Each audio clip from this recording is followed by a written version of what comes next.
অন্যান্য দিনের তুলনায় আজকে অফিসে কাজের চাপ একটু কম, যার কারণে ভিডিও করার সুযোগ পেয়েছি। এতদিন কাজের চাপে থাকার কারণে ভিডিও করার সুযোগটা পাই নাই, যার কারণে ভিডিও আপলোড করতে পারিনি।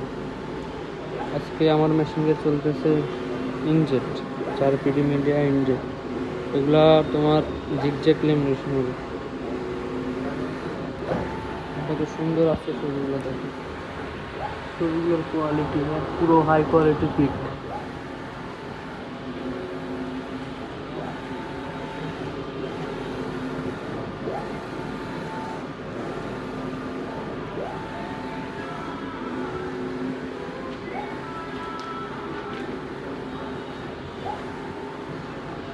এরকম ভিডিও আরও পেতে চাইলে আমার চ্যানেলটি সাবস্ক্রাইব করে রাখতে পারেন। ভিডিওগুলো ভালো লাগে।